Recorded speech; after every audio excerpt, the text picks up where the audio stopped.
All right. Hey, what's up, guys? So I'm back to talk about fantasy football again. So for this video, what I'm going to do is I'm going to talk about the AFC South.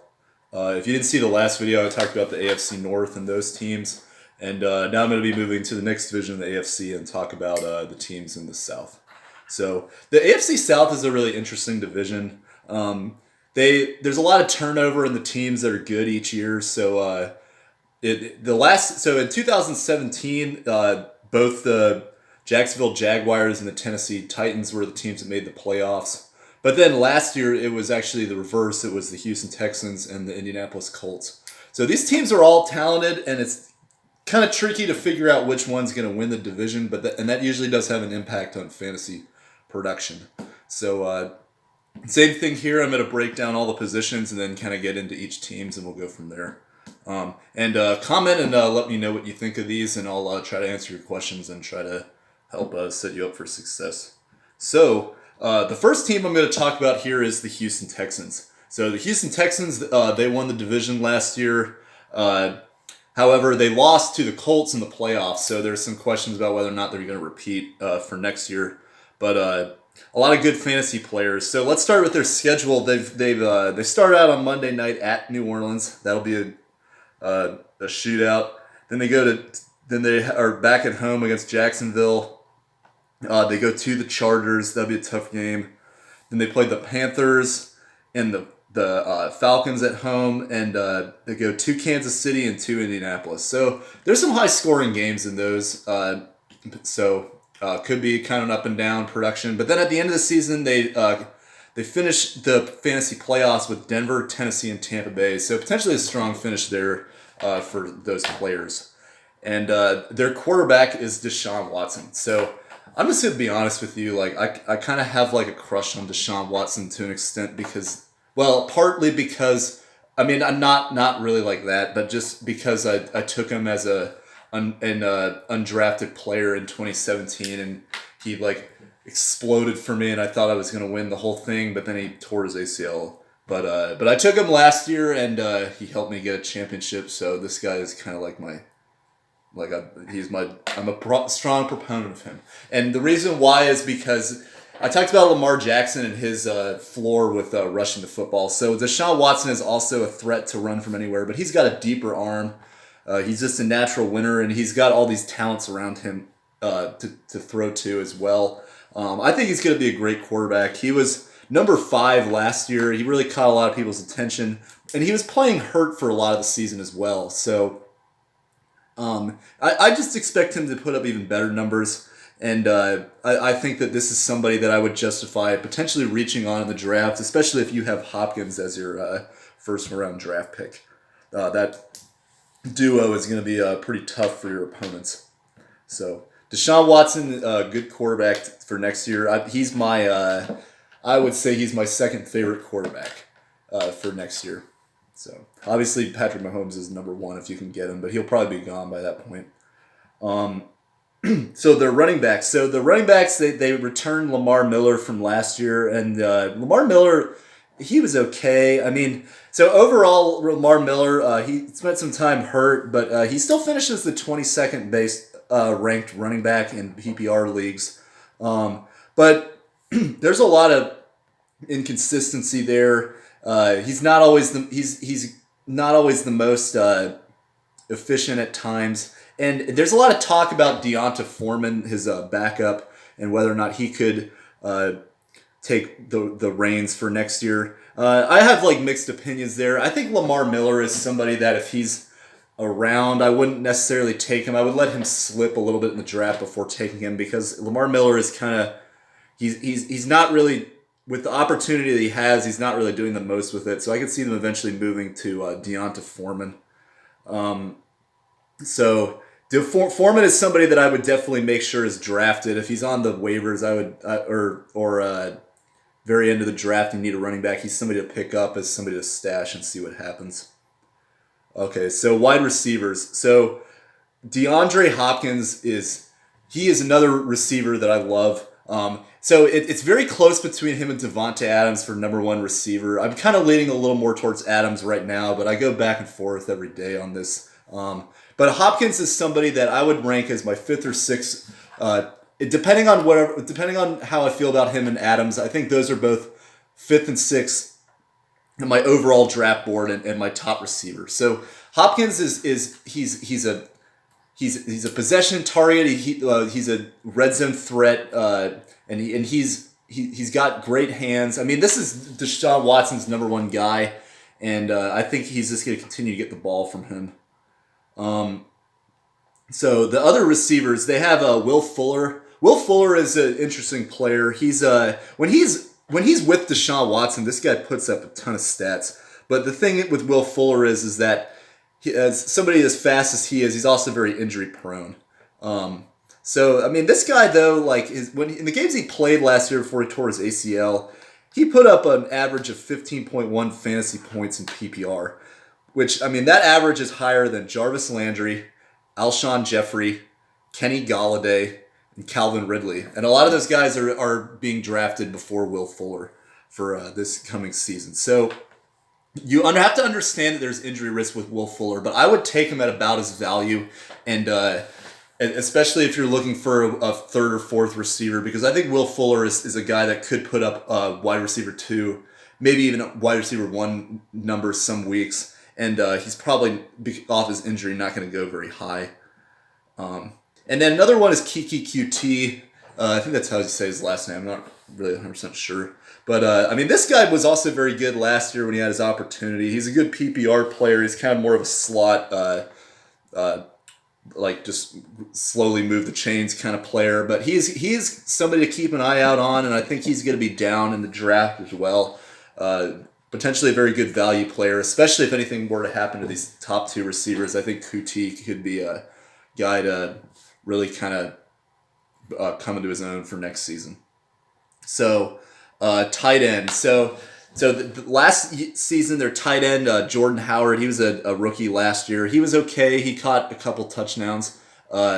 Not always the most consistent at times, but then they brought in Khalil Waring, who is their 3rd round draft pick from this year. And there's a lot of people talking about Waring as a guy that's really gonna kind of take over this position. I have my doubts about it though, because rookie tight ends sometimes have a difficult time adjusting into the league right away. And I think especially since you have another young player in Howard who showed signs of producing last year, the team may be more hesitant to get Waring involved.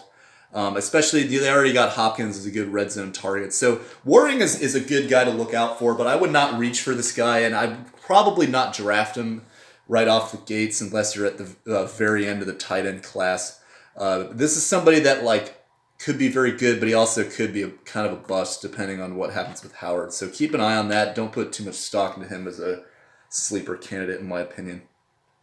So Texans defense. So Texans defense they always go pretty high in the draft. There's a lot of hype around J.J. Watt and Jadeveon Clowney. But this defense was actually pretty inconsistent last year, and they lost some pieces, and J.J. Watt's getting older. So I think this is an example of why you don't reach for defenses, because you don't know how the team's going to gel with new pieces put in. And I think they're a good grab at the end of the draft, but a lot of people are going to take them early, so just keep an eye out and don't fall into that trap with this team on their defensive end. And kicker. So Kaimi Fairbairn is their kicker. He was actually the #1 rated kicker last year, but you have to understand that was because he had a 25-point game in the end of the season. I think it was early December or something like that. So, I mean, he's a good player, but his average is a little bit skewed. I would not take him before the second to last round, but, I mean, this is a guy that if he continues his production from last year, he could give you a lot of value. But as I say, you don't want to reach for kickers. I don't think you can justify reaching for this guy, even though he was #1 last year. So, just saying. So that's all I got on the Texans. Next thing we're going to talk about is the Indianapolis Colts. So Colts are wildly favored as the team that's going to break through and win this division. And I kind of feel that way too. I think the Colts are going to win this division. They added some good pieces on offense and their defense is improving. But let's talk about this from a fantasy perspective. So first couple games, kind of a tough matchup. They got the Chargers at LA. They're at the Titans. That Titans are a tough team. And then they got a couple good favorable matchups from a fantasy perspective. They got the Atlanta Falcons, Oakland Raiders, Kansas City all at home. Then they got a bye, and then they have a home game against the Texans and the Broncos. And then to close the season, they've got Tampa Bay, New Orleans, and Carolina. So a potentially huge output that you can get in the playoffs from these guys. So excellent example of buy low candidates from the first week.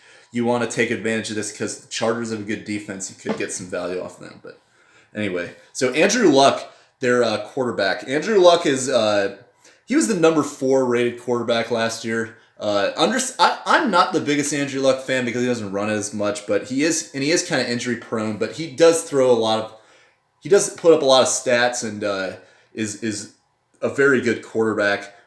So I mean, he's a guy that I think is going to be taken at about his value in the draft. People don't really reach for him with the hype like they do with some of these other guys. But a good quarterback to have. I think he'll continue to build on that and another top 5 candidate for next year. Running backs. So Marlon Mack is their running back. Marlon Mack, he kind of started off slow, and then they gave him the full-time job at running back, and he did very well. He finishes the 21st rated running back. So one would think he's just going to continue that for next year, right? Well, the only thing is that they signed Spencer Ware from the Chiefs, so he's a solid player in his own right. So what's going to happen with Marlon Mack? I think that this is not the best situation for him with Ware being there now. Ware is a good player. I think he's going to take some touches, especially in third down situations.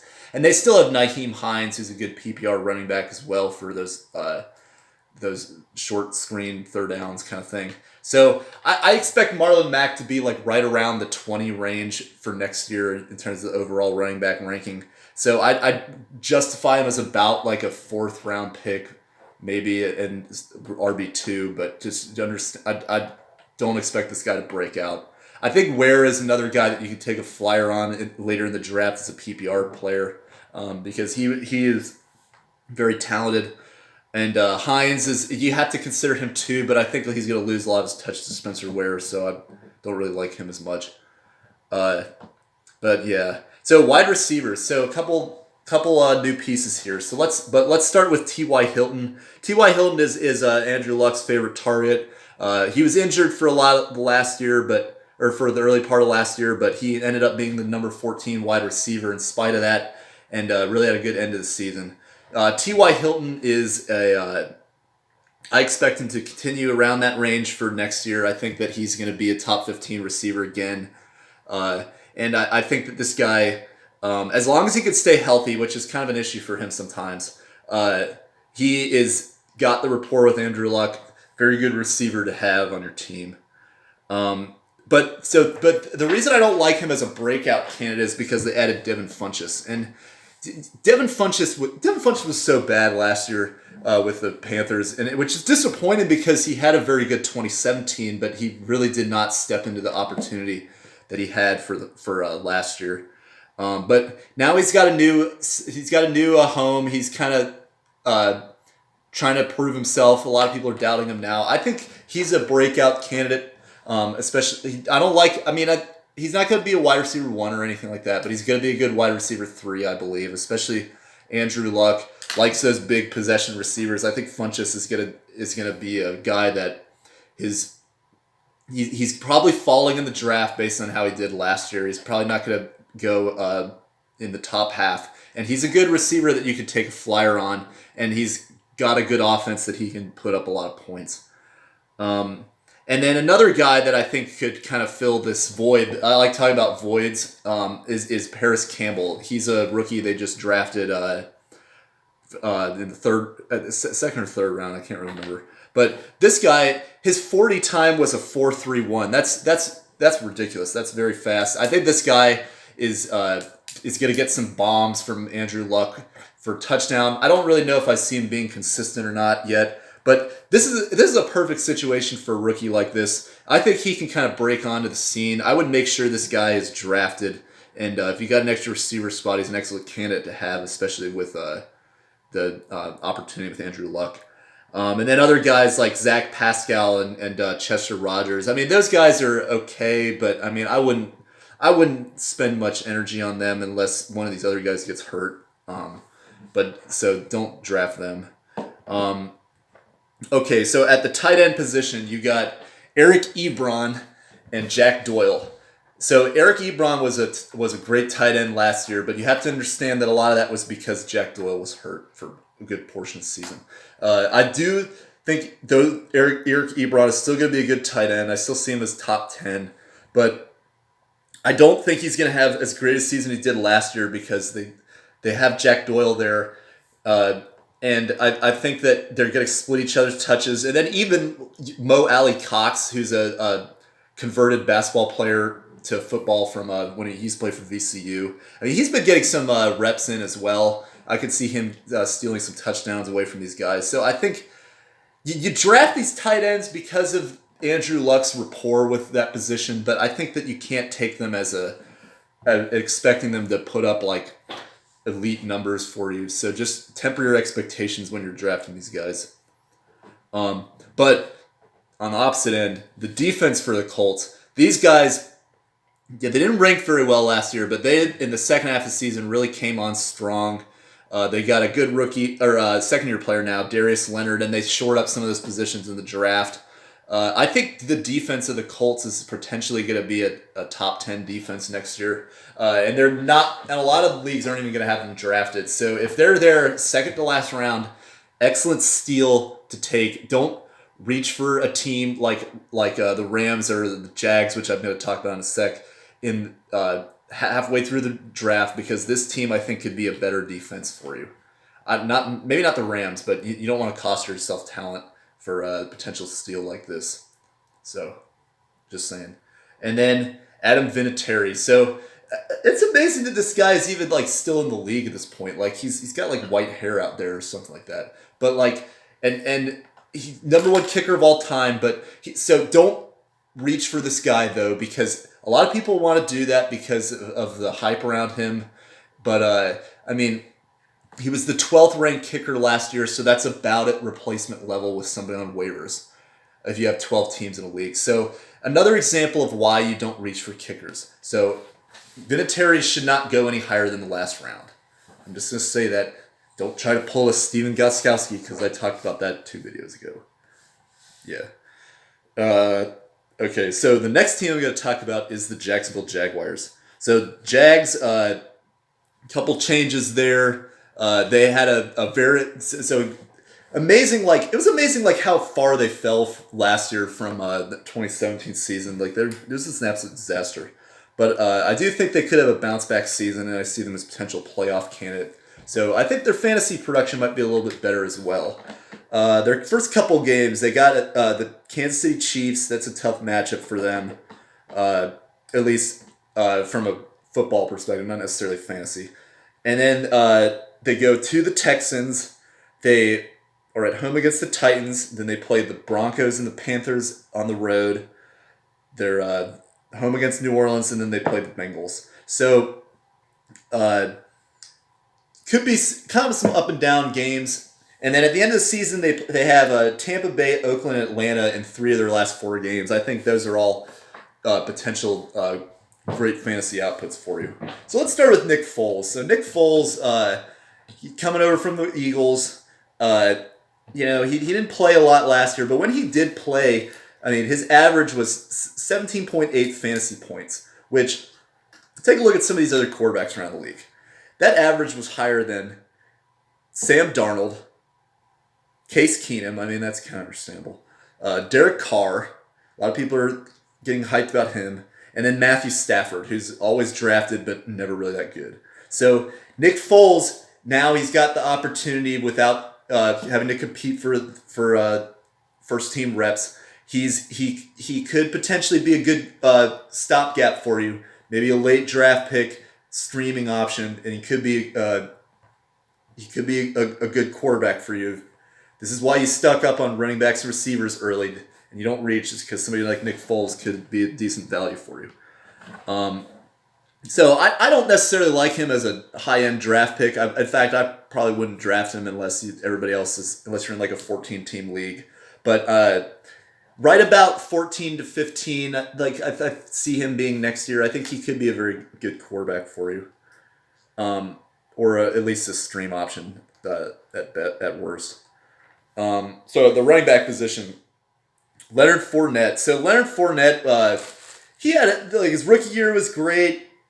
A lot of people took him in the first round, and then if you did, you probably regretted it because he was injured for half the season and really cost you a lot of points. But Fournette, when he did play, his average was 14.9 fantasy points. Which, all right, let's go down the list of running backs here.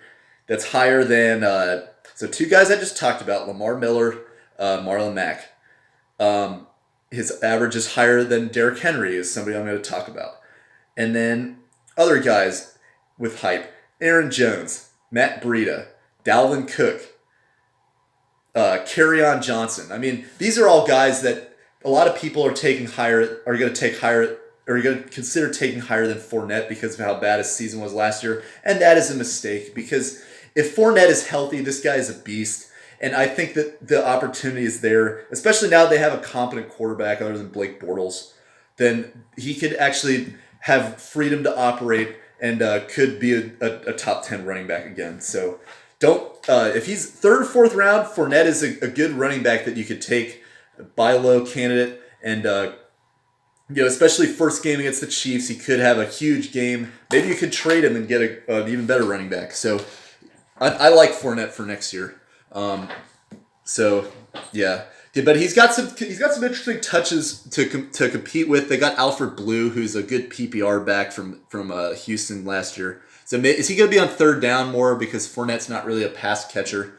And then they got Raquel Armistead from the draft. He's a rookie that ran a 4.45, so he's very fast, and maybe he could kind of have some role as well. So it's going to be interesting to see what Doug Marrone does here.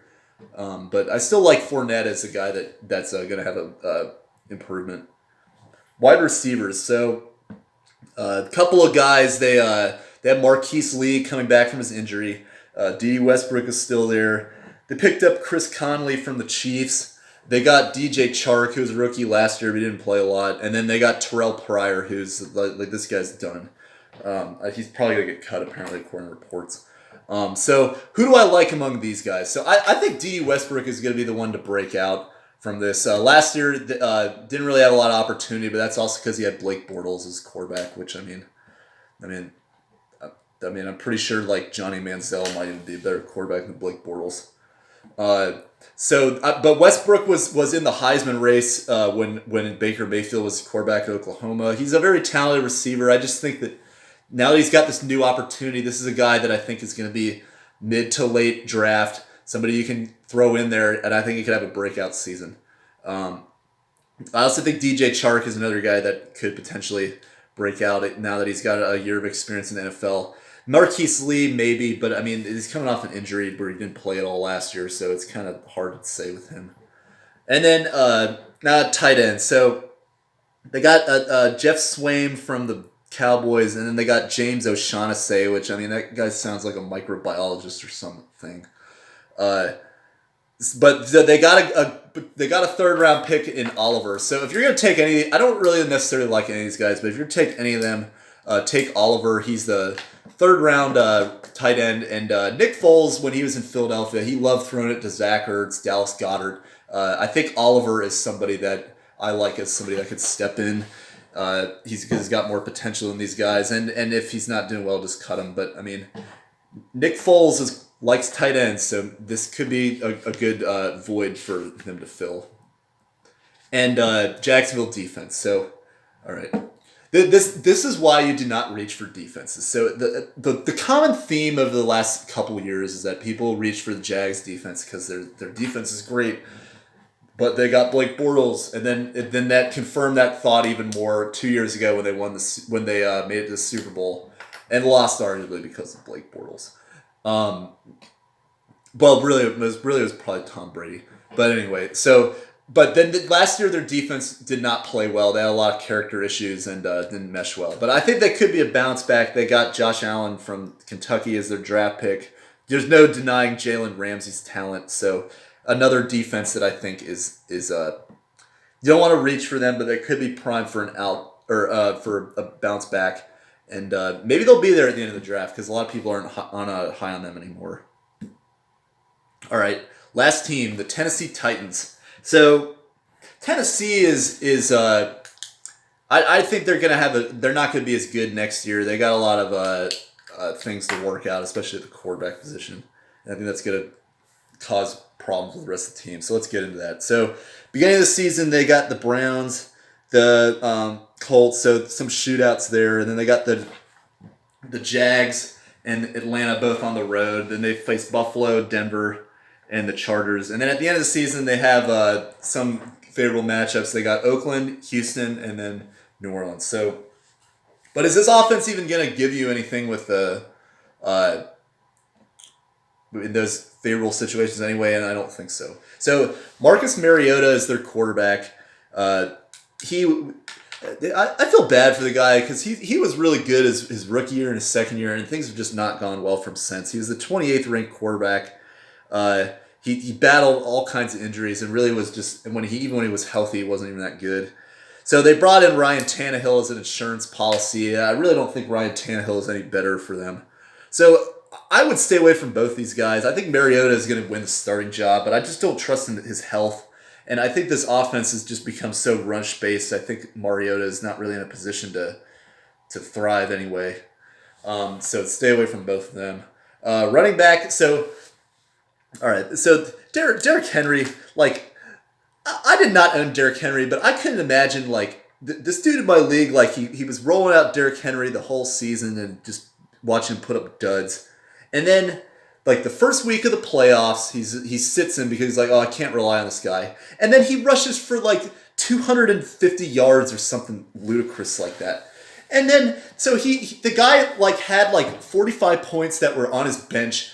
So he literally just Derrick Henry literally lost him the whole season and then lost him the playoffs. Insane. So but Derrick Henry broke out last year. He had actually 55% of his rush yards were in the last 4 games of the season. So I mean that tells you anything. But are things going to improve? I mean, I like to think they will because he apparently talked to Eddie George and got motivated at the end of the season or something like that. But I mean, the problem with the Titans is that their quarterback issues are well documented, especially if Mariota is not healthy. I think they're going to really stack the box, kind of like what happened with Fournette last year. And I just have a hard time seeing him being a consistent running back for you to rely on.